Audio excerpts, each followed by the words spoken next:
नमस्कार, तुम्ही पाहत आहात मराठी मंडळी हे आपलं यूट्यूब चॅनल। आज आपण एक धक्कादायक आणि गुंतागुंतीच्या खंडणी प्रकरणाचा मागोवा घेणार आहोत, ज्यात गुन्हेगारी जगताशी संबंधित काही मोठी नावं समोर येत आहेत। 2 कोटी रुपयांच्या खंडणी मागणीपासून सुरुवात झालेला हा गुन्हा आता एका सरपंचाच्या हत्येपर्यंत कसा पोहोचला, व्हॉइस सॅम्पल आणि मोबाईलच्या तपासणीपासून हत्येच्या संदर्भापर्यंतची प्रत्येक माहितीची लिंक चौकशी अधिकारी कशी जोडत आहेत, चला तर पाहूया। त्यामुळे हा व्हिडिओ शेवटपर्यंत नक्की बघा। केज तालुक्यातील मस्साजोग परिसरात सुरू असलेल्या पवनचक्कीच्या प्रकल्पासाठी काम करणाऱ्या आवादा कंपनीच्या अधिकाऱ्याला 2 कोटी रुपयांची खंडणी मागितल्याच्या आरोपाखाली वाल्मिक कराड यांच्यावर गुन्हा दाखल करण्यात आला। विशेष म्हणजे या प्रकरणात विष्णू चाटे आणि सुदर्शन गुले यांची ही नावं समोर आली।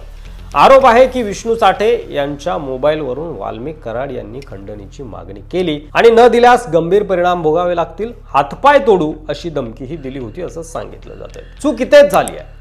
फोनवरून कॉल करून हे संभाषण झाल्यामुळे अधिकाऱ्यांना पुरावा मिळवणं आता सोपं जाऊ शकतं, कारण ज्या फोनवरून संभाषण झालंय तो फोन जर सापडला तर त्या फोनची डिटेल्स काढणं मिळवणं सोपं जाईल। मात्र ज्या फोनवरून संभाषण झालं तो फोन अद्याप सापडलेला नाहीये।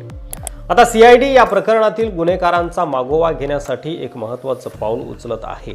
वाल्मिक कराड यांच्या आवाजाचे नमुने आज तपासणीसाठी घेतले गेलेत। याशिवाय विष्णू चाटे यांचा मोबाईल शोधण्याचा आणि त्यातून पुरावे मिळवण्याचा प्रयत्नही सुरू आहे। विशेष म्हणजे सुदर्शन गुले यांचं नाव केवळ या प्रकरणातच नाही तर सरपंच संतोष देशमुख यांच्या हत्येच्या गुन्ह्यातही आहे आणि त्यामुळे या दोन्ही प्रकरणाचा काही संबंध आहे का याचा तपास देखील सीआयडी आणि एसआयटी करत आहे। आणखी एक महत्त्वाची गोष्ट म्हणजे चाटे याला अटक केल्यानंतरही त्याचा मोबाईल सापडलेला नाहीये आणि चाटे तपासात सहकार्य करत नसल्याचं समोर आलंय। त्यामुळे त्याची कोठडी वाढून मिळावी अशी मागणी देखील केली जाते।